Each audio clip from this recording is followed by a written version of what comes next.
الہی تیری چوکھٹ پر بھکاری بن کے آیا ہوں۔ الحمدللہ وکفی وسلام علی عبادہ الذین اصطفی، اما بعد، اعوذ باللہ من الشیطان الرجیم، بسم اللہ الرحمن الرحیم، وذکر فإن الذکریٰ تنفع المؤمنین۔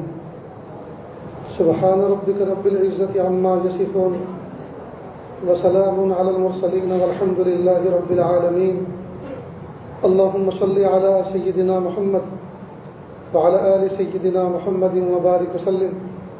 اللهم صل على سيدنا محمد وعلى آل سيدنا محمد وبارك وسلم۔ اللهم صل على سيدنا محمد وعلى آل سيدنا محمد وبارك وسلم۔ مقصد زندگی اللہ کی بندگی اور مقصد حیات اللہ تعالیٰ کی یاد۔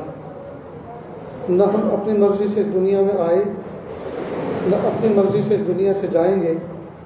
اللہ پاک نے حکم فرمایا تو آ گئے، اور اللہ تعالیٰ حکم فرمائیں گے تو چلے جائیں گے۔ نہ آنے میں ہماری مرضی کا کوئی دخل، نہ جانے میں ہماری مرضی کا کوئی دخل۔ عقل مندی کا تقاضا یہ ہے کہ بیچ کی جو زندگی ہے وہ بھی ہم اللہ کی مرضی کے مطابق گزاریں۔ دیکھیے، کسی بندے نے عجیب بات بیان فرمائی ہے کہ جب دنیا میں ہم آئے تھے، میں اور آپ پیدا ہوئے تھے، تو پیدا ہوتے کے ساتھ ہی سب سے پہلا کام جو ہمارے ساتھ کیا گیا تھا وہ یہ کہ دائیں کان میں کسی کہنے والے نے تکبیر کہی تھی اور بائیں کان میں اذان۔ اور یہ اذان اور تکبیر وہ تھی، اس کے بعد نماز کوئی نہیں تھی۔ اور جب انتقال ہوتا ہے مومن کا تو پھر نماز پڑھی جاتی ہے، اور یہ نماز وہ ہے جس سے پہلے نہ اذان ہے نہ تکبیر۔ معلوم ہوا وہ جو زندگی میں آخری نماز پڑھی جاتی ہے اس کی اذان اور تکبیر دنیا میں آتے کے ساتھ ہی ہو جاتی ہے۔ تو مومن کی زندگی کا خلاصہ اذان اور نماز کے درمیان کا وقفہ ہے۔ اور مومن بندہ جب ایک مرتبہ اذان سن لیتا ہے تو اس کے دل کے تار جڑ جاتے ہیں مسجد کے ساتھ۔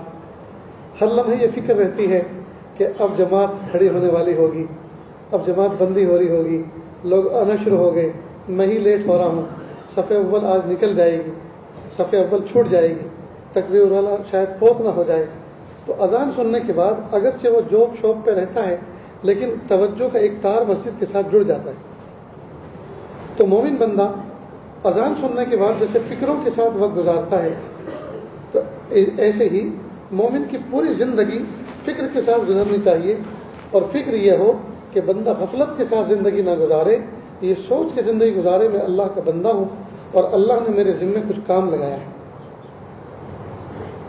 اللہ نے میرے ذمے کچھ کام لگایا ہے۔ مومن بندہ کبھی بھی فارغ نہیں ہو سکتا، ہر لمحے اللہ کا کوئی نہ کوئی امر، کوئی نہ کوئی حکم اس کی طرف متوجہ رہتا ہے۔ مثلا ابھی ہم بیٹھے ہیں تو کیسے بیٹھیں، اسلام نے بیٹھنے کا، مجمع میں بیٹھنے کا طریقہ بیان فرمایا۔ جب ہم اٹھیں گے یہاں سے نکلیں گے باہر، کیسے اٹھیں اور کیسے نکلیں، اس کا بھی ایک حکم ہے، طریقہ ہے۔ چپل پہنے تو کیسے چپل پہنیں، جب راستے پہ نکلیں اور چلیں تو کس ہاتھ پہ چلیں، راستے کے کس کنارے پہ چلیں، تھوکیں تو کیسے تھوکیں، کوئی ملے اس کو سلام کریں تو کیسے کریں، بات کریں تو کس طرح سے بات کریں، گھر میں جائیں تو کس طرح سے داخل ہوں، دسترخوان بچھے تو کیسے بچھے، دسترخوان پہ بیٹھیں تو وہ کیسے بیٹھیں، کھانے سے فارغ ہو گئے تو اب کیسے فارغ ہو کر بیٹھیں، ضرورت سے فارغ ہونا ہے تو ٹوائلٹ باتھ روم میں کیسے جانا ہے، پھر کیسے آنا ہے، پھر وضو کرنا ہے تو کیسے کرنا ہے، آرام کرنا ہے تو کیسے کرنا ہے، پھر اٹھنا ہے تو اٹھنا کیسے، جی اٹھتے کے ساتھ یہ پہلا عمل کرنا ہے تو کیا کرنا ہے اور کس طرح کرنا ہے۔ غرض یہ آٹھوں پہر، 24 گھنٹے آٹھوں پہر، اور سال کے 365 دن اور پوری زندگی، بلکہ پیدائش کی صبح سے لے کر وفات کی شام تک مومن بندہ اللہ تعالیٰ کے حکموں کے زیر سایہ زندگی گزارتا ہے۔ اس لیے میرے استاد محترم حضرت مولانا ابرار احمد صاحب دھلیوی رحمۃ اللہ علیہ فرمایا کرتے تھے، انسان کو کہتے ہیں آدم ذات۔ تو اردو میں آدم اس طرح سے لکھتے ہیں، الف بد آ دال میم، آدم، پھر لکھتے ہیں ذات۔ تو آدم ذات، اب آدم ذات میں بیچ میں دال اور میم نکالو تو بنتا ہے آزاد. کہ ہر آدم ذات آزاد رہنا چاہتا ہے. یہ آزاد تب ہوگا جب اس کے دم میں سے دم نکلے گا، تب یہ آزاد ہوگا. جب تک اس کے دم میں دم ہے یہ آزاد نہیں. اس کے پیروں میں حقوق اللہ اور حقوق العباد کی بیڑیاں پڑی ہوئی ہیں، یہ آزاد ہو ہی نہیں سکتا. یہ ہر وقت اللہ کے حکموں کا پابند ہے. اس لیے دین اسلام جو نام ہے دوستوں، یہ صرف عبادات کا نہیں ہے. کوئی بندہ نماز پڑھتا ہے، رمضان کے روزے رکھتا ہے، زندگی میں ایک حج کر لیا ہے، ہر سال یا بار بار عمرے کرتا ہے، تو ہم سمجھتے ہیں، اور قرآن پاک کی تلاوت کرتا ہے، تصویر پڑھتا ہے، تو ہم سمجھتے ہیں بہت دیندار ہے. نہیں، ہم یہ نہیں کہہ سکتے بہت دیندار ہے.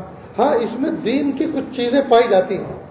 نماز کی پابندی کرتا ہے، تلاوت کی پابندی کرتا ہے، حج کے فریضہ ادا کر چکا ہے، عمرے کا بھی شوق رکھتا ہے، تصویر پڑھتا ہے، درود بھی پڑھتا ہے. تو اس کو عبادت کا شوق ہے اور عبادت میں یہ قائم ہے. لیکن پورا دیندار ہے اس کے بارے میں کوئی گارنٹی نہیں دے سکتا. اس لیے کہ پورا دین تو نام ہے 5 شعبوں پہ عمل کرنے کا. پورا جو دین ہے، پورا دین یہ 5 شعبوں کے اندر منحصر ہے. گویا پورے دین کا خلاصہ 5 شعبوں کو سمجھ کر اس پر عمل کرنا ہے. نمبر 1 عقائد. اسلام کا پہلا شعبہ کون سا ہے؟ عقائد. ہمارے عقیدے اٹوٹ ہوں. آج کل لوگ پکا مسلمان کسے کہتے ہیں؟ جو نماز پڑھتا ہو، داڑھی رکھتا ہو، سر پہ ٹوپی رکھتا ہو یا پگڑی پہنتا ہو. جی، نماز پڑھتا ہو، داڑھی رکھتا ہو، ٹوپی پہنتا ہو، سفید کپڑے پہنتا ہو اور بہت سارا گوشت کھاتا ہو. جو جتنا زیادہ گوشت کھائے اتنا کٹر مسلمان. یہ ہم نے ڈیفینیشن رکھی ہے پختہ مسلمان کی، پکا مسلمان کی. جو زیادہ گوشت کھائے وہ پکا مسلمان. یہ سب دوستوں پرائیویٹ لمیٹڈ ہماری اسلام کی ڈیفینیشن اور تعریفیں ہیں. اسلام کی بنیاد 5 شعبوں پر ہے، اور اسلام کے شعبے جو ہیں ان تمام کو 5 قسموں میں تقسیم کر دیا ہے. ذرا ان کو سمجھ لیں اچھی طرح. نمبر 1 عقائد. عقائد عقیدے کی جمع ہے، اور عقیدہ عقدہ سے بنا ہے. اور عقدہ کہتے ہیں مضبوط گرہ کو، گانٹھ کو. تو کسی چیز پر یقین کرنا اور دل اور دماغ میں اس کی مضبوط گرہ بٹھا لینا، اس کو کہتے ہیں عقیدہ. تو سب سے پہلے 1 نمبر ہے اسلام کا جو شعبہ ہے عقائد کا. اور عقائد میں بھی توحید اور رسالت یہ بنیادی چیز. فرشتوں کا اور کتابوں پر ایمان لانا، انبیاء پہ ایمان لانا وہ مستقل ایک الگ چیز ہے. لیکن نجات کے لیے، بخشش کے لیے سب سے بنیادی چیز یہ ہے عقید توحید کا سلامت ہونا اور عقید رسالت کا سلامت ہونا. بہت سارے مشرکین ہیں جو عقید توحید رکھتے ہیں لیکن نبی کو نہیں مانتے. محمد عربی صلی اللہ علیہ وسلم کو جانتے تو ہیں کہ وہ نبی ہیں لیکن مانتے نہیں ہیں، تو ان کی نجات نہیں ہوگی، مغفرت نہیں ہوگی. تو عقید توحید کیا؟ اللہ کو ایک ماننا. قل هو اللہ احد اللہ الصمد لم یلد ولم یولد ولم یکن لہ کفوا احد. اللہ ایک ہے، وہ واحد ہے، وہ احد ہے، وہ ایک ہے. ایک کیا مطلب؟ سوا نہیں، 1.5 نہیں، 1.25 نہیں، 2 نہیں، پورا ایک. اور کیا مطلب احد کا؟ کیا مطلب ایک کا؟ وہ آدھا نہیں، پونا نہیں، پورا ایک. اللہ ایک ہے، اس کا کوئی شریک نہیں، کوئی ساجی نہیں. قل هو اللہ احد. اللہ کو ایک ماننا اور جاننا. اور محبوب صلی اللہ علیہ وسلم کو آخری نبی ماننا. محبوب کے بعد اب کوئی نبی آنے والا نہیں، اس میں کسی کو شریک نہ ٹھہرانا. محبوب کے بعد اب کوئی نبی آنے والا نہیں، نبوت کے دروازے پہ تالا لگ گیا. تو عقیدہ توحید اور رسالت کو مضبوطی سے سمجھنا اور اس پر یقین رکھنا. دوسرا شعبہ ہے عبادات. عبادات میں 4 قسمیں: نماز، روزہ، حج اور زکات. ان چاروں کو سمجھنا، ان کو سیکھنا، اور جب ان کے کرنے کا وقت آئے تو محبتوں کے ساتھ، عظمتوں کے ساتھ اس کو ادا کرنا. 2 شعبے ہو گئے. معاملات. قربان جائیے بہت سارے مذہبوں کے اندر کچھ چیزوں کو پڑھ لینا، کپڑوں کا نکال دینا یا خاص رنگ کے کپڑے پہن لینا ہو گئے مذہبی. قربان جائیں مذہب اسلام اس کو انگریزی میں کہتے ہیں لائف اسٹائل، زندگی گزارنے کا دستور.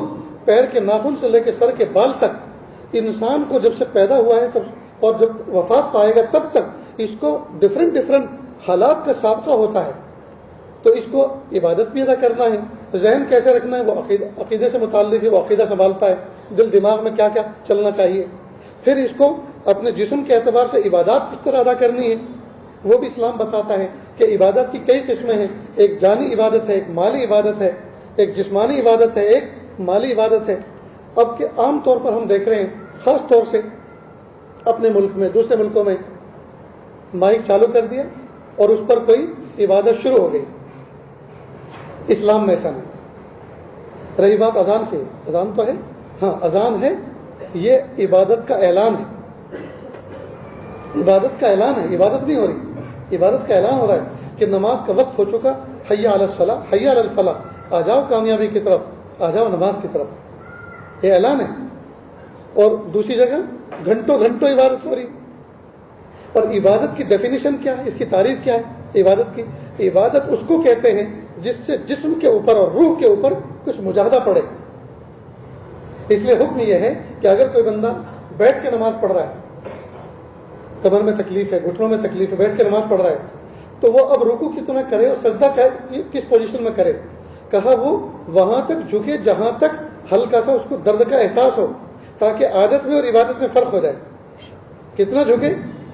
ایک تو یہ جھکے, اس پہ کچھ نہیں ہوا, یوں جھکے, اس پہ کچھ نہیں ہوا, یہ ہاں ہلکا سا درد ہوا, اب یہاں تک جھکو تاکہ احساس درد پیدا ہو تو عادت میں اور عبادت میں فرق ہو جائے کہ یہ عبادت ہو رہی.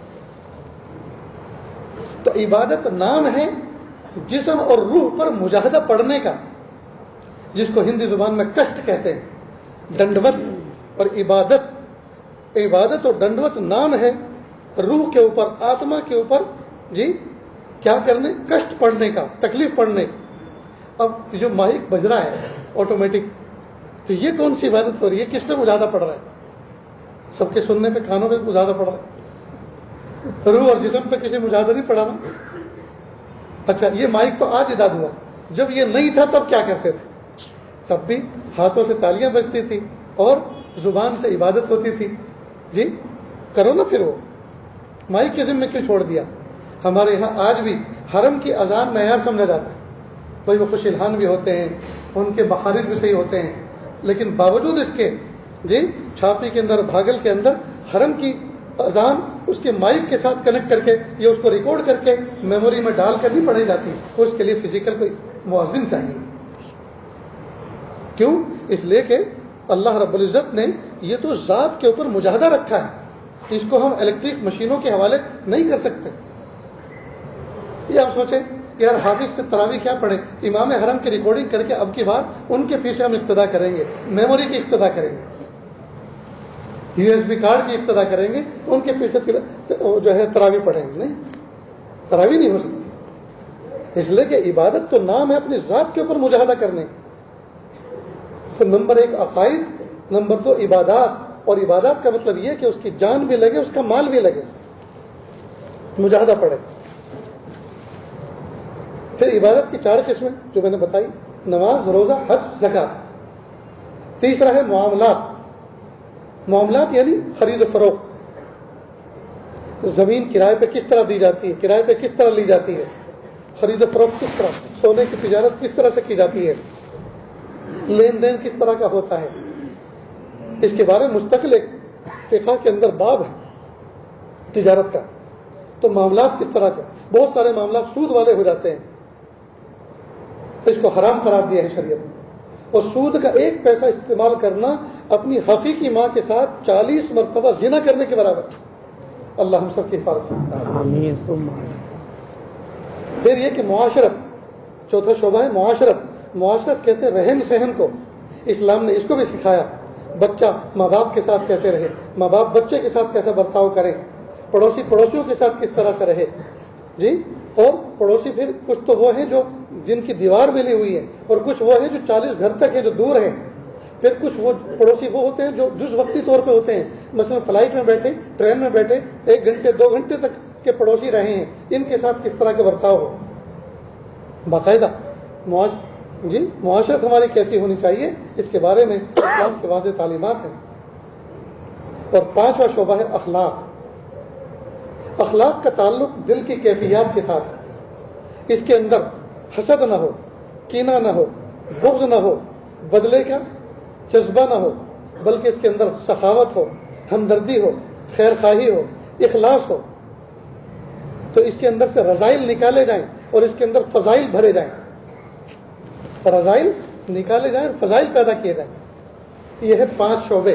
جو بندہ ان 5 شعبوں کو سمجھتا ہے، سیکھتا ہے اور ان کے اوقات میں ان پر عمل کرتا ہے، یہ ہے بہترین مسلمان. ورنہ کسی آدمی نے صف اول میں نماز پڑھنا شروع کر دیا، صف اول میں نماز پڑھنا شروع کر دیا، تسبیح لے کے گھومنا شروع کر دیا، داڑھی سفید بڑھا لی، سفید سفید لباس پہن لیا، بس اتنا سا عمل کر کے اس کو یہ نہیں کہا جا سکتا یہ کامل مومن ہے. پتہ نہیں اس کے معاملات کیسے ہیں، کیا پتہ یہ سود پر کاروبار کرتا ہو، کیا پتہ اس کا معاملہ لین دین کا کچھ دوسرا ہو، کیا پتہ یہ ظلم کرتا ہو، کیا پتہ اس کے پڑوسی اس سے پریشان ہو، کیا پتہ اس کی بیوی اس سے پریشان ہو، بچے اس سے پریشان ہو، بہو اس سے پریشان ہو، کیا پتہ یہ بدنگاہی کا شکار ہو، کیا پتہ اس کے اندر جو ہے غیبت کا مادہ ہو.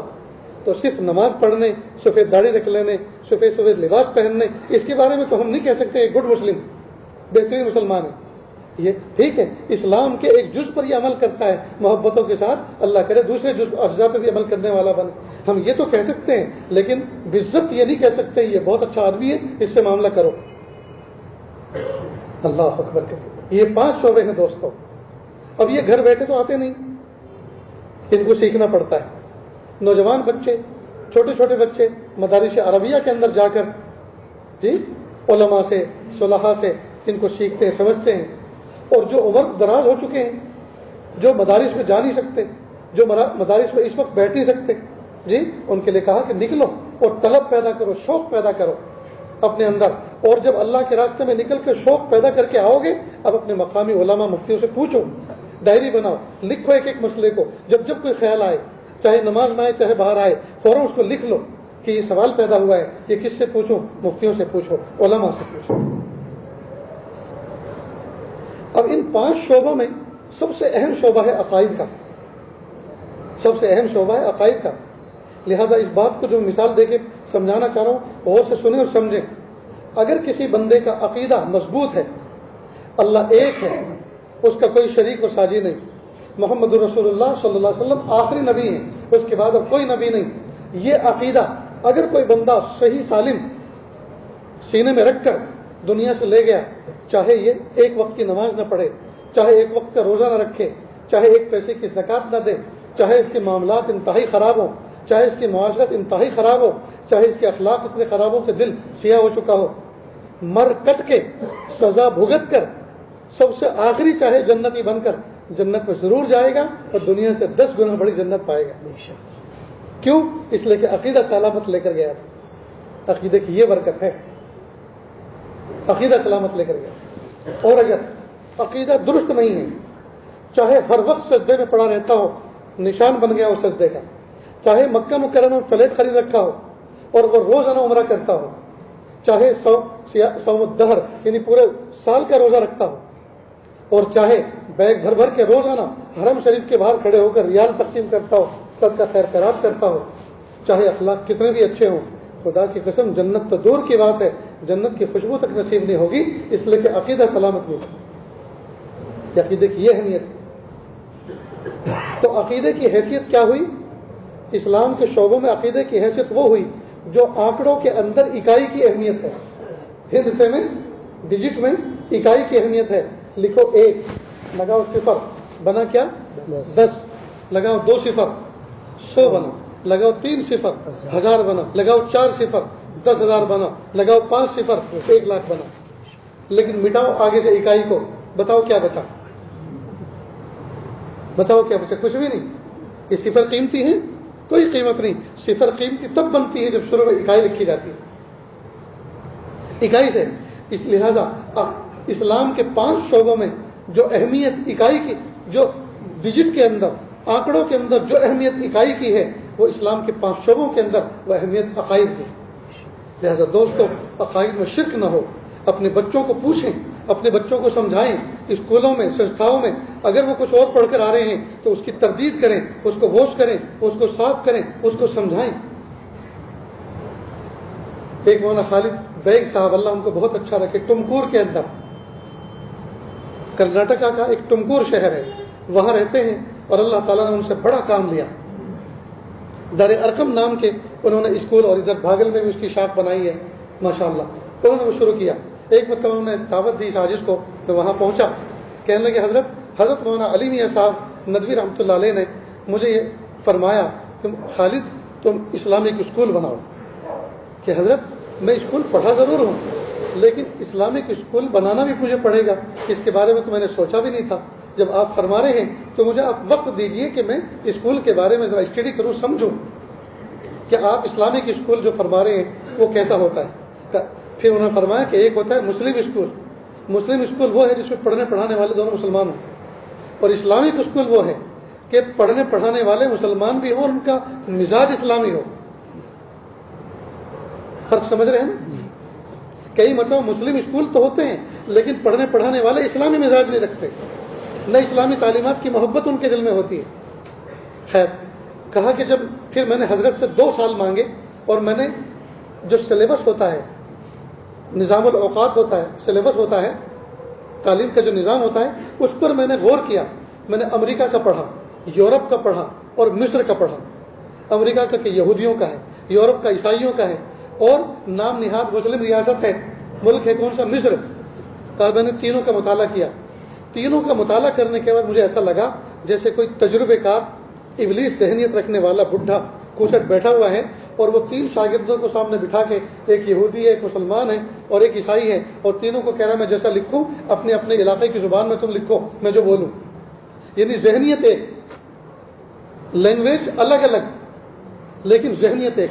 مثال کے طور پر میں آپ کو مثال دوں، مصر کا نصاب تعلیم میں نے پڑھا تو اس میں ریاضی، حساب کتاب، میتھ، اس کی کتاب کا ایک واقعہ میں آپ کو بتاتا ہوں کہ اس کتاب میں ایک مثال لکھی تھی. ابراہیم بار میں گیا، شراب کی دکان پر، شراب خانے میں گیا. ابراہیم بار میں گیا، فاطمہ نے 1 بوتل 3 جنیوں کی دی. وہاں جنیوں کا سکہ چلتا ہے، جیسے یہاں روپیہ ایسے وہاں جنیوں چلتا ہے. فاطمہ نے 3 جنیوں کی اس کو 1 بوتل دی. تو اگر وہ 5 بوتل لے گا تو اس کو کتنے پیسے پے کرنے پڑیں گے؟ تو ہے تو یہ جمع کا سوال کہ کتنے پیسے ہوئے، لیکن حقیقت میں حساب کا ایک مثال دے کر اس نے کئی چیزیں اس کو سکھا دی. ایک تو ہے کہ ابراہیم کا شراب کی دکان پہ جانا برا نہیں، فاطمہ کا بار میں سروس کرنا برا نہیں، اور شراب پینا برا نہیں. تو دیکھو سکھا تو رہا حساب، لیکن ان سائڈ اندر اس میں اور کیا چیز بٹھا رہا ہے. یہ سب چیزیں جو میں نے آپ کو بتلائی، یہ ہے دوستوں فکری اعتبار سے ہمارے بچوں کو مرتد کرنا، فکری اعتبار سے ہمارے بچوں کے اندر اللہ اور اس کے رسول کی محبت کو نکالنا، ایمان کی محبت کو نکالنا اور دوسری چیزوں کو جنم دینا. کہا کہ ہم نے پھر نصاب تعلیم بنانا شروع کیا. تو مثال کے طور پہ ہم نے کیسے بنایا، اسی کو سامنے رکھتے ہوئے اس کا چروا لیا، اس کا ایک عکس لیا. مثال کے طور پہ ابراہیم بینک میں پیسے جمع کرنے کے لیے گیا، اس نے 100 روپئے جمع کیے. بینک والے نے اس کو 100 روپئے پہ 3% حرام سود دیا. اگر وہ 1000 روپئے جمع کرے گا تو اس کے پاس کتنا حرام آئے گا؟ حساب تو وہی ہے لیکن حرام کے تصور کے ساتھ آ رہا ہے. تو کیوں حرام کرنے ہو جائے گا؟ جی اللہ اکبر. اللہ ان کو جزائے خیر دے، عمر میں برکت عطا فرمائے. ماشاءاللہ اللہ تعالیٰ ان سے کام لے رہے ہیں، اور انہیں کی برانچ یہاں بھاگل جگانا کے اندر انہوں نے قائم کی ہے. اور جس وقت وہ آئے تھے اس عاجز نے ان کو موٹیویٹ کیا، ذہنی طور پہ تیار کیا کہ حضرت یہ علاقہ ضرورت مند ہے، ہمارے اہل ایمان مومن برادری بہت بڑی تعداد میں آ رہی تھی، آپ یہ کام شروع کریں، انشاءاللہ نفع ہوگا امت کو. تو انشاءاللہ ثم انشاءاللہ جب تک چلے گا اس عاجز کو بھی اس کا اجر ملے گا. وہ بڑے خوش ہوئے.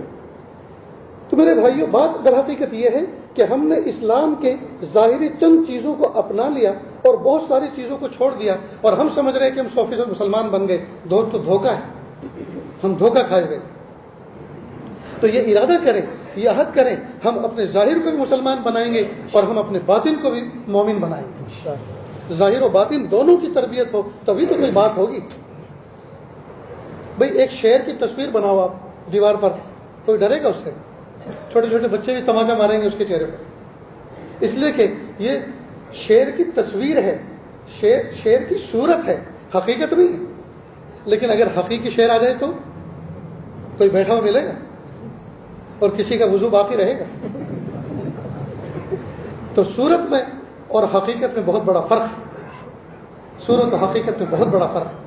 ہم جو ہے صورت تو بنا کے بیٹھے ہیں, کوشش اس بات کی کرنی چاہیے اللہ ہمیں سیرت کی عطا فرمائے کہ اللہ ہم نے صلحاء کی سیرت تو بنانے کی کوشش کی ہے, صلحاء کی نقل بنانے کی کوشش تو کی ہے.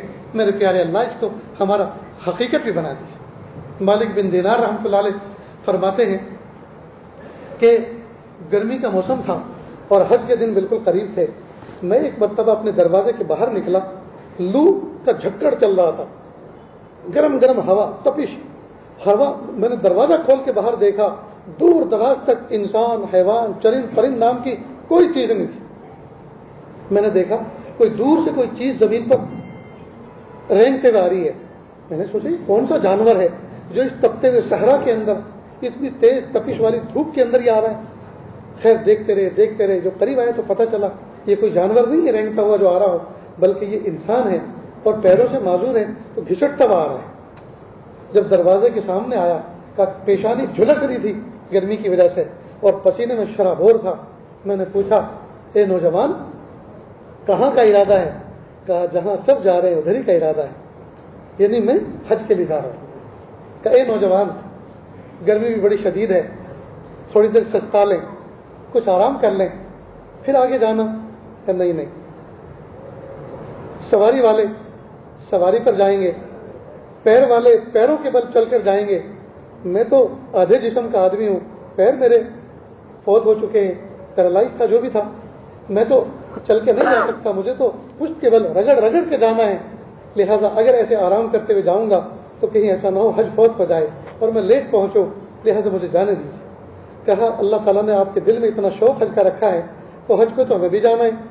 ہمارا قافلہ ترتیب آ رہا ہے, تشکیلیں چل رہی ہیں, تو جب ہم سب کے سب جائیں گے تو ایک سواری پر ایک سیٹ آپ کی بھی فارغ رکھیں گے, آپ ہمارے ساتھ چلنا. بس اتنا کہنا تھا. اس نے غصے کی حالت میں مالک بن دینار کو دیکھا اور کہا مالک بن دینار میں تو تمہیں بڑا عقل مند آدمی سمجھتا تھا, کیا خیال ہے آپ کا اس بھگوڑے غلام کے بارے میں جو اپنے مالک کی نافرمانی کر کے بھاگا ہو اور پھر مالک اس کو اپنے دربار میں آنے کا موقع دے, تو کیا اس کو یہ بات سجتی ہے کہ وہ اونٹ کی پشت پر یا گھوڑے کی پشت پر سج کر اور سج دھج کے جائے, یا اس کو یہ بات زیب دیتی ہے کہ وہ گھٹنوں کے بل گھسٹ گھسٹ کے اپنے مالک کے دربار میں پہنچے؟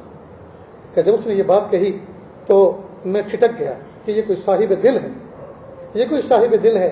میں ٹھٹک گیا, فوراً میں نے اپنے آپ کو معذرت کے انداز میں ڈھالا اور کہا معاف کیجئے, میں نے آپ کے دل کو تکلیف پہنچائی اور آپ جا سکتے ہیں. اللہ کی شان وہ آگے بڑھ گئے. مالک بن دینار رحمۃ اللہ فرماتے ہیں کچھ دن کے بعد ہمارا قافلہ بھی اپنے وقت پر پہنچا. حج میں ہم نے طواف قدوم کیا, پھر ہم جب مینا پہنچے 8ویں ذی الحجہ کو, پھر عرفات پہنچے, پھر مزدلفہ آئے, پھر 10ویں ذی الحجہ کو ہم نے جمرہ عقبہ کی رمی کی. رمی کرنے کے بعد ایک طرف کھڑے ہو کر ہم یہ سوچ رہے تھے بھائی قربانی کیسے کرنی ہے, کتنی کرنی ہے, یہ مشورہ ہی کر رہے تھے. تو دیکھا کہ ایک طرف کافی سارے لوگ جمع ہیں. ہم نے کسی ساتھی کو بھیجا, دیکھو بھائی کوئی مسئلہ تو نہیں ہو گیا. تو دیکھا وہ فوراً پلٹ کے واپس آیا کہ حضرت ایک اپاہج شخص بیٹھا ہوا ہے اور عجیب و غریب انداز سے مناجات کر رہا ہے, عجیب و غریب انداز سے مناجات کر رہا ہے. مالک بن دینار اور دوسرے ساتھی بھی کسی ہم بھی دیکھتے ہیں, جیسے وہاں پہنچے دیکھتے کہ وہی اپاہج جو دروازے کے سامنے کبھی گزرا تھا وہی بیٹھا ہوا ہے اور آنکھیں بند ہیں اور میلا کچیلا احرام ہے اور پسینے میں شرابور ہے اور اللہ سے کہہ رہا ہے اے میرے پیارے رب, لوگ تو اپنے پیروں کے بل چل کر آئے ہیں, جانوروں کی پشت پر بیٹھ کر آئے ہیں, اللہ میں تو اپنے بدن کو رگڑ رگڑ کے آپ کے دربار میں پہنچا ہوں. میں نے طواف قدوم کیا, میں نے اپنے آپ کے گھر کے چکر لگائے پیارے اللہ, پھر میں نے مینا کے اندر قیام کیا 8ویں ذی الحجہ کو, پھر میں نے عرفات کے اندر وقوف کیا اور وقوف کرنے کے بعد میں مزدلفہ آیا. پھر مزدلفہ رات جاگ کر روتا رہا آپ کے سامنے. اور پیارے اللہ آج 10ویں ذی الحجہ ہے, میں نے شیطان کو کنکری مار کر یہ اظہار کر دیا, اے شیطان ملعون, میرا تیرا کوئی واسطہ نہیں ہے, میری تیری کوئی دوستی نہیں ہے, میں تجھے اپنا دشمن سمجھتا ہوں, تو اللہ کا دشمن, رسول اللہ کا دشمن, تو میرا دشمن, میں تجھ سے نفرت کرتا ہوں. کہ اللہ میں اس سے نفرت کر کے کنکریاں مار چکا ہوں.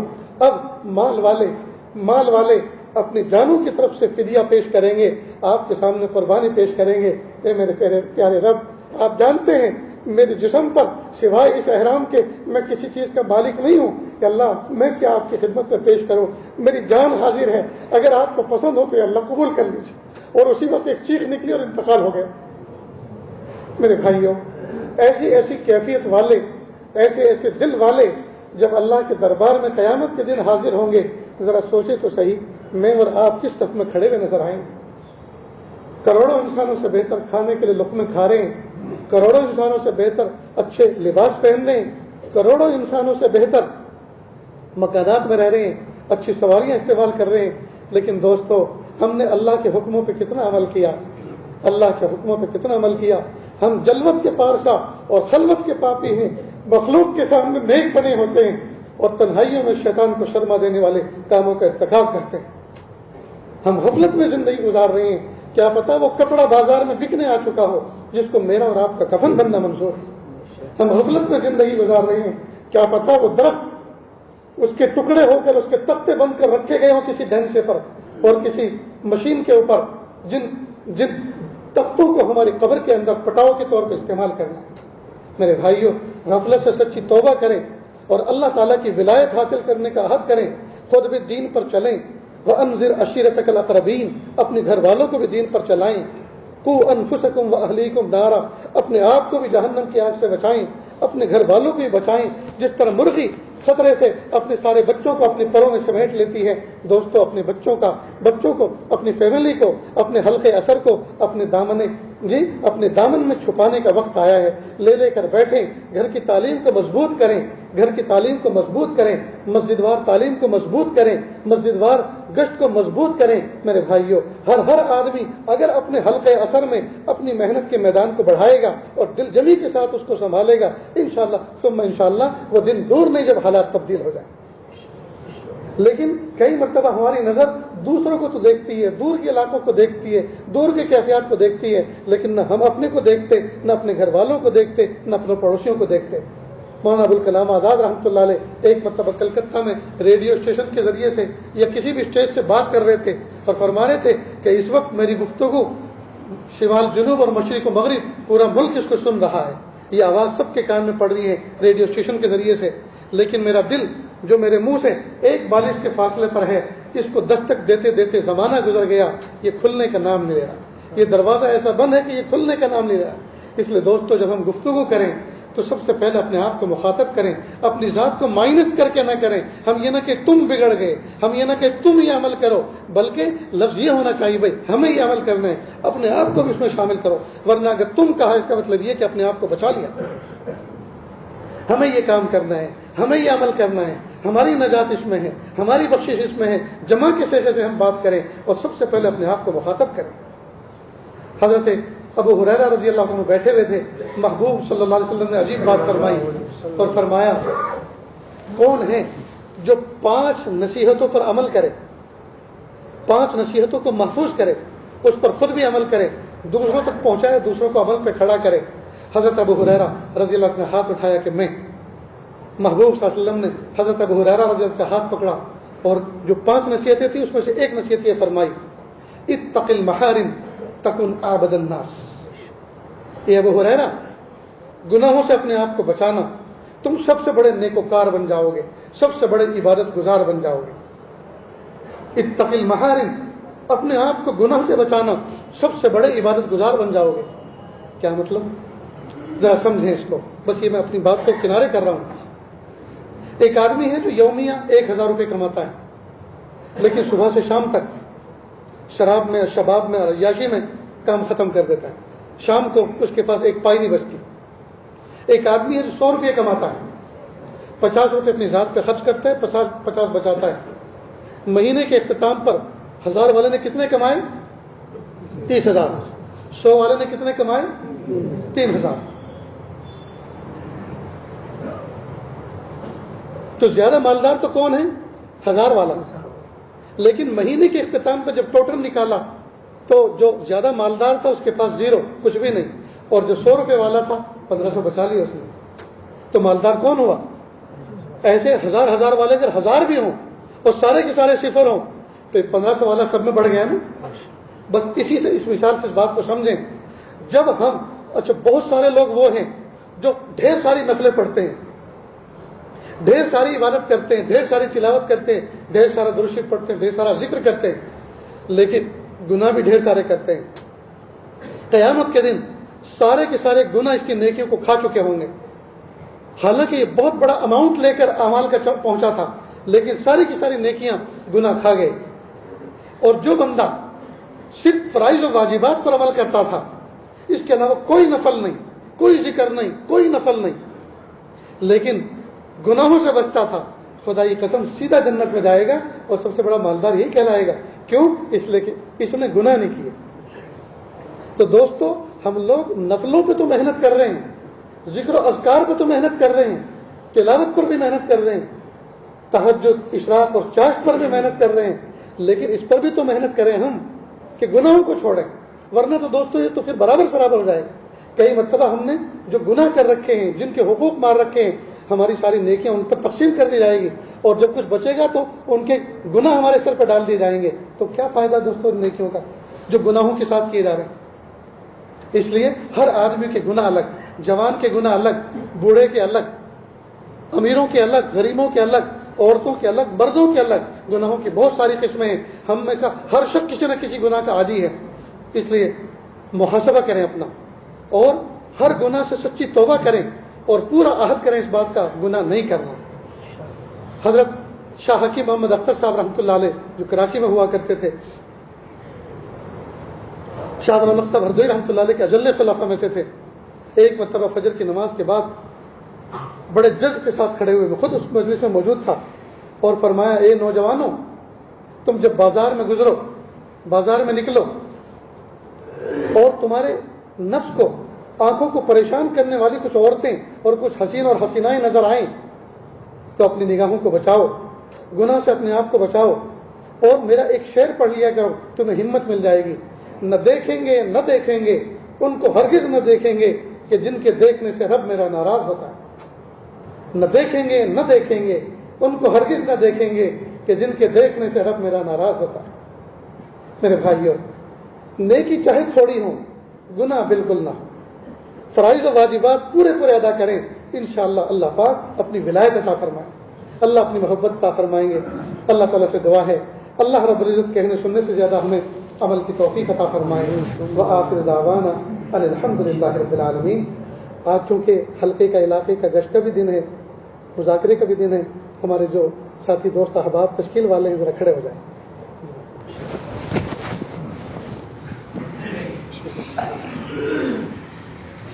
بیرون کے لیے ساتھی عمر صاحب رحمۃ اللہ علیہ اس وقت حیات تھے. فجر کی نماز کے بعد حضرت کا آواز ہوتا تھا, تو جب تشکیل کا وقت آیا تو جو لوگ جماعت میں بیٹھے ہوئے تھے, آئے ہوئے تھے, وہاں تو اکثر آئے ہوئے ہوتے ہیں, تو انہوں نے سوچا کہ جماعت میں جانے کی تشکیل تو دوسروں کی ہوگی, ہم تو ہی جماعت میں نکلے ہوئے, تو چلو چائے پانی کر کے آتے ہیں باہر. تو وہ اٹھ کے جانے لگے. تو حضرت نے فرمایا کہ دیکھو بھائی, بڑی عجیب بات فرمائی, دیکھو بھائی, ہمارے سے دین کا فائدہ نہ ہو, ہماری ذات سے دین کا فائدہ نہ ہو تو کوئی مسئلہ نہیں, لیکن دین کا نقصان نہیں ہونا چاہیے. دیکھو آپ باہر جا رہے ہیں تو اس سے نقصان ہو رہا ہے, اس لیے کہ دوسروں کا دل بھی ٹوٹ رہا ہے, اٹھ رہا ہے کہ جب سب جا رہے ہیں تو ہمیں کیوں موقع نہیں دیا جا رہا جانے کا, جلدی سے دعا کریں کہ ہمیں چھوڑے, اس لیے آپ جانے کی فضا نہ بنے. کہ ایک جملہ تھا, لیکن کیسا دل پہ اثر کرنے والا. ہماری ذات سے اگر دین کا نفع نہیں ہوتا تو نہ صحیح, لیکن دین کا نقصان بھی نہیں ہونا چاہیے. عرب کی ایک جماعت آئی ہوئی تھی, سامنے عرب لوگ بیٹھے ہوئے تھے, تو عجیب مثال دے کے فرمائے, کہا اے عربوں, اللہ تعالیٰ نے تمہارا انتخاب کیا ہے دین کی خدمت کے لیے, تبھی تو تمہارے یہاں نبی پیدا ہوئے, محمود صلی اللہ علیہ وسلم عرب میں پیدا ہوئے, تو تمہارا انتخاب کیا ہے. لیکن آج کل جو ہے تمہارے اوپر گرد آ گیا. تمہاری مثال ایسی ہے جیسے کوئی امیر آدمی اپنی گاڑی لے کر ہمارے گاؤں میں آ جائے اور اس کی گاڑی بند ہو جائے, تو دیہات کے لوگ اس کو دھکا لگاتے ہیں. تو تمہاری گاڑی اس وقت بند ہو گئی اور وہ ہمارے عجم میں آ گئی, اب ہم اس کو دھکا لگا رہے ہیں. اور جب بس آپ لوگوں سے اتنی درخواست ہے کہ جب وہ اسٹارٹ ہو جائے تو ہمیں بھی اٹھا لینا. پیاری باتیں. سبحان اللہ. جی دوستوں, لکھوائیں جو جن کا ارادہ ہے پیش کریں گے. بہت بڑی حیرت آئی مجھے. ایک نوجوان بچے نے، واپی کا ایک لڑکا تھا، اس نے سنایا کہ میرے بھائی جو ہے نا، اگر ان کے سامنے کوئی انشاءاللہ کے گئے انشاءاللہ کچھ نہیں، پرفیکٹ بات کر. دیکھو دوستو، ایمان خارج ہو رہا ہے ایسی بات، انشاءاللہ کچھ نہیں، پرفیکٹ بات. میں نے کہا ایسا کیوں کہا؟ تو وہ اصل میں تشکیل میں جب انشاءاللہ کہتے ہیں تو سب لوگ سمجھتے ہیں کہ یہ جانے کا انشاءاللہ نہیں ہے، یہ جان چھوٹی کا انشاءاللہ. تو انشاءاللہ ایسی جگہ پہ کہا جاتا ہے جہاں سے جان چھوڑانی ہو. یعنی لوگوں کی مینٹلٹی ایسی بنتی ہے. اللہ حفاظت کرنا.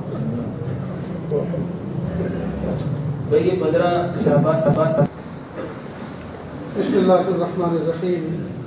الحمد للہ رب العالمین الرحمن الرحیم مالک یوم الدین ایاک نعبد و ایاک نستعین اهدنا الصراط المستقیم صراط الذین انعمت علیہم غیر المغضوب علیہم ولا الضالین آمین یا رب العالمین. پیارے اللہ، ہم ظاہر میں آپ کے بندے، حقیقت میں نہایت گندے. اللہ ہمارے دلوں کی گندگی کو دور فرما، ہمیں اپنی بندگی کا سلیقہ عطا فرما، شرمندگی والے کاموں سے ہماری حفاظت فرما، برے دن سے، بری بات سے، بری رات سے، برے انجام سے ہماری حفاظت فرما، سوء خاتمہ سے ہماری حفاظت فرما. اللہ جی، یہ ہاتھ اٹھائے جانے کے قابل نہیں اور یہ زبان کو سوال کرنے کے قابل نہیں. آپ سے نہ مانگے تو کس سے مانگے، آپ سے سوال نہ کریں تو کس سے سوال کریں. ایک کمزور، ایک کمی کے دروازے پر، ایک سائل، ایک سخی کے دروازے پر، ایک محتاج، ایک غنی کے دروازے پر حاضر ہے. میرے پیارے اللہ، ہاتھوں کا پیالہ بنا کر آپ سے بھیک مانگ رہے ہیں کہ اللہ اس پیالے کو مخلوق کے سامنے پھیلنے سے بچا لیجیے. پیارے اللہ، ایک اندھا فقیر، ایک بوڑھا فقیر اندازے سے لوگوں کے دروازوں پر کھڑے ہو کر بھیک مانگ رہا تھا. وہ ایک دروازے کا اندازے سے کھڑا ہوا. اس نے سوچا کسی سیٹھ کا، کسی بڑے امیر کبیر کا گھر ہے. تو اس نے صدا بھی بڑی لگائی، او اونچے دروازے والے، او اونچی کھڑکی والے، دے دے اللہ کے نام پر، اللہ تیرا بھلا کرے. جب 3 مرتبہ صدا لگائی اور جواب کوئی نہ ملا تو کہنے لگا کس بخیل کا دروازہ ہے، کس کنجوس کا یہ گھر ہے جو ٹوٹے منہ سے یوں بھی نہیں کہہ رہا اس بوڑھے فقیر کو ترس کھا کے کہ جاؤ آگے دیکھو، معاف کرو. جب یہ الفاظ اس نے کہے کہ کس کنجوس کا گھر ہے، قریب میں ایک نوجوان کھڑا تھا. وہ قریب آیا تو یہ منظر سن بھی رہا تھا، دیکھ بھی رہا تھا. وہ قریب آیا اور کہا بابا، یہ تم نے کیا گستاخی بھرے الفاظ کہہ دیے کہ کس کنجوس کا گھر ہے، یہ کسی سیٹھ کا گھر نہیں، یہ تو جامع مسجد کا دروازہ ہے. آپ نے اللہ کو یہ کہہ دیا کس کنجوس کا گھر ہے. بس یہ سننا تھا. فقیر کانپ گیا، پیالہ پھینک دیا، مسجد کی چوکھٹ پکڑ کے مسجد میں گھر داخل ہوا اور صحن کے اندر پیشانی رگڑنے لگا اور سجدے میں سر رکھ کر رونے لگا اور کہا ہائے میرے پیارے رب، میں نے آپ کو بخیل کہہ دیا، ہائے میرے پیارے رب، میں نے آپ کو کنجوس کہہ دیا، ہائے میرے رب مجھے معاف کر دیجیے، مجھے پتہ نہیں ہے کہ میں اندھا ہوں، نابینا ہوں، کس کا گھر ہے، مجھے اندازہ نہیں تھا. اللہ نے ایسا لفظ کیوں کہتا، ہائے میرے پیارے رب مجھے معاف کر دیجیے. خوب معافی مانگنے کے بعد یہ فقیر باہر نکلا. وہ نوجوان انتظار کرتا کھڑا تھا. اس نے فوراً کہا بابا اب کس میں بھیک مانگو گے، پیالہ تو تمہارا ٹوٹ گیا، تم نے سکے تو سارے تمہارے نالی میں بکھر گئے، اب کس میں بھیک مانگو گے. اس فقیر نے عجیب بات کہی، اے نوجوان، اللہ کے دربار میں بھیک مانگنے کے بعد یہ عہد کر کے آیا ہوں، اب مخلوق کے دربار میں اور مخلوق کے دروازوں پر کبھی بھی کھڑے ہو کر سوال نہیں کروں گا. اللہ جی، ہم بھی تو آپ کے دربار میں ہاتھوں کا پیالہ بنا کر بھیک مانگ رہے ہیں. اللہ جی، مخلوق کے سامنے اس ہاتھ کے پیالے کو پھیلنے سے بچا لیجیے، مخلوق کے سامنے بچا لیجیے، مخلوق کے سامنے پھیلنے سے بچا لیجیے. اللہ میرے پیارے اللہ، پیر کے ناخن سے لے کے سر کے بال تک بدن کا رواں رواں گنہگار ہے، بدن کا ٹیشو گنہگار ہے، لیکن ہمارے جسم کے اندر 5 فٹ کے جسم کے اندر 4 انگل کا ایک عضو ایسا بھی ہے جس نے آج تک آپ کی نافرمانی نہیں کی، اور وہ ہے ہمارا ماتھا، وہ ہے ہماری پیشانی. کہ اللہ جب سے ہوش سنبھالا ہے آپ کے سوا کسی کے سامنے سجدہ ریز نہیں ہوئے، آپ ہی کے سامنے یہ پیشانی جھکی ہے اور انشاءاللہ آپ ہی کے سامنے جھکے گی، کسی اور کے سامنے کبھی نہیں جھکی اور نہ کبھی جھکے گی. میرے پیارے اللہ، اس پیشانی کی وفاداری کے توفیل پورے جسم کی مغفرت فرما، پورے جسم کی مغفرت فرما، پورے جسم کی مغفرت فرما. میرے پیارے اللہ، آپ نے ہم کمزوروں کو یہ حکم دیا وَأَمَّا السَّائِلَ فَلَا تَنْهَرْ، سائل کو جھڑکو نہیں، بھکاری کو جھڑکو نہیں، ڈانٹو نہیں. اللہ جب ہم کمزوروں کو یہ حکم دیا ہے کہ بھکاری کو جھڑکے نہیں، اس کو ڈانٹے نہیں، تو آج ہم بھی تو بھکاری بن کر آپ کے دربار میں بیٹھے ہوئے ہیں. اللہ جی ہمیں ڈانٹیے نہیں، اللہ جی ہمیں جھڑکیے نہیں، اللہ جی ہمیں کھدیڑیے نہیں، میرے پیارے اللہ قبول کر لیجیے، قبول کر لیجیے۔ آپ تو وہ ذات ہیں جو مانگنے پر خوش ہوتے ہیں، نہ مانگنے پہ ناراض ہوتے ہیں۔ آپ تو وہ ذات ہیں جو بن مانگے دیا کرتے ہیں۔ اللہ ہدایت دے دیجیے، کہ اللہ توفیق طاعت دے دیجیے، کہ اللہ یقین کامل دے دیجیے، احسان کامل دے دیجیے، احسان کامل کا احساس کامل دے دیجیے۔ میرے پیارے اللہ روٹی مانگنے والا فقیر جب کسی کے دروازے پر جاتا ہے اور صدا لگاتا ہے تو ایک دروازے پر عذر کر دیا جائے تو دوسرے دروازے سے روٹی مل جاتی ہے، تیسرے دروازے سے اگر دوسرے سے عذر کر دیا جائے تو تیسرے سے مل جاتی ہے۔ ہر روٹی کا فقیر کبھی محروم نہیں رہا کرتا، کسی نہ کسی دروازے سے پا لیا کرتا ہے۔ اللہ ہم اس وقت روٹی کے فقیر نہیں ہیں کہ اللہ اس وقت ہم آپ کے سامنے ہدایت کے فقیر بن کے بیٹھے ہیں اور ہدایت ملتی ہے صرف آپ کے دروازے پر، اور یہ آپ کے در کے سوا کوئی ہدایت دے نہیں سکتا۔ میرے پیارے اللہ اگر آپ نے عذر کر دیا، اگر آپ نے نہ دی کہ اللہ کوئی در دنیا میں ایسا نہیں ہے جہاں سے ہدایت مانگی جا سکے۔ میرے پیارے اللہ آپ ہمیں ہدایت دے دیجیے، ہدایت دے دیجیے، ہدایت دے دیجیے، ہدایت دے دیجیے۔ کہ اللہ اپنی محبت دے دیجیے، اپنی معرفت دے دیجیے، اپنا قرب دے دیجیے، اپنی ولایت دے دیجیے۔ اللہ جی دھوبی کی دکان پر میلے کپڑے لے کر جاتے ہیں، آج تک کسی دھوبی نے یہ نہیں کہا میلے کیوں لے کر آتے ہو۔ وہ جانتا ہے لوگوں کا کام میلے لے کر آنا ہے اور میرا کام صاف کر کے دینا ہے۔ میرے پیارے اللہ آپ کے دربار میں میلے دل لے کر بیٹھے ہیں، آپ مت پوچھیے میلے دل لے کر کیوں آئے ہو، اللہ اس کا کوئی جواب ہمارے پاس نہیں۔ ہم تو ہیں ہی بندے، ہم تو ہیں ہی گندے، آپ ہمیں پاک کر دیجیے، آپ ہمیں صاف کر دیجیے، دھوبی بیٹا چاند سا بنا دیجیے، اللہ اپنا بنا لیجیے، اللہ اپنا بنا لیجیے۔ اللہ ہم نے دنیا میں دیکھا ایک باپ اپنے معصوم بچے کو، چھوٹے بچے کو انگلی پکڑ کر لے کر چلتا ہے، راستے میں کوئی نالی آتی ہے، کیچڑ ہو رہا ہوتا ہے، نالی میں گندا پانی بہ رہا ہوتا ہے، باپ بچے سے انگلی چھڑا کر جمپ لگا کے ادھر چلا جاتا ہے، پھر بچے کو کہتا بیٹا آپ بھی آ جاؤ، تو بچہ رونے لگتا ابو میں گر جاؤں گا، میں نہیں کود سکتا، میں نہیں پار ہو سکتا۔ باپ واپس آتا ہے، گود میں لے کر بچے کو باپ چھلانگ لگا کے ادھر پار کرا دیتا ہے۔ میرے پیارے اللہ آپ کے قرب ہمارے درمیان میں نفس و شیطان کا ایک بھاری نالا ہے، گندگی بھرا نالا ہے، گناہ بھرا نالا ہے۔ میرے پیارے اللہ ہمارے لیے پار کرنا بہت مشکل ہے، اللہ گر جائیں گے، اللہ جہنم میں گر جائیں گے۔ میرے پیارے اللہ آپ گود اٹھا لیجیے، اللہ جی آپ گود اٹھا لیجیے، اللہ آپ گود اٹھا لیجیے، اللہ گود اٹھا لیجیے، اللہ آپ بچا لیجیے، آپ اٹھا لیجیے، آپ پار کرا دیجیے۔ ہم نہیں پار ہو سکتے، ہم نہیں پار ہو سکتے، اللہ جی آپ پار کرا دیجیے، اللہ جی آپ پار کرا دیجیے، اللہ آپ پار کرا دیجیے، اللہ تنہا نہ چھوڑیے، اللہ جی اکیلا نہ چھوڑیے، اللہ دستے رحمت اللہ دراز فرمائیے، رحمت کی ڈوری لٹکائیے اور میرے پیارے اللہ اس سے باندھ کر اللہ کنارے پہنچا دیجیے۔ اللہ جی اللہ اتنے دور دراز سے آئے ہوئے لوگ بیٹھے ہوئے ہیں کہ اللہ سب کے دلوں کے اندر کچھ تمنائیں ہیں، کچھ مرادیں ہیں، کچھ ارادے ہیں کہ اللہ بہت سی تمنائیں مرادیں تو ایسی ہیں کسی کے سامنے کہہ بھی نہیں سکتے، دل میں رکھ کر سہ بھی نہیں سکتے۔ اللہ سب کے دل کی دھڑکنوں سے، ارادوں سے، مرادوں سے آپ واقف ہیں، سب کی دلی جائز ایک تمناؤں کو پورا فرما۔ میرے پیارے اللہ جو مانگا عطا فرما، جو مانگنے سے لگے وہ بھی عطا فرما۔ میرے پیارے اللہ جن جماعتوں نے جانے کا ارادہ کیا ہے، جن افراد نے ترتیب بنائی ہے کہ اللہ سب کی ترتیب کو قبول فرما لیجیے، مضبوط کر دیجیے، آزار سے بچا لیجیے، کہ اللہ رکاوٹوں سے بچا لیجیے، شیطان کے نفس کے دھوکوں سے بچا لیجیے، کہ اللہ آپ کے ساتھ قابلیت اور قبولیت عطا فرما، مقبولیت و محبوبیت عطا فرما، مطلوبیت و مردودیت سے حفاظت فرما، کہ اللہ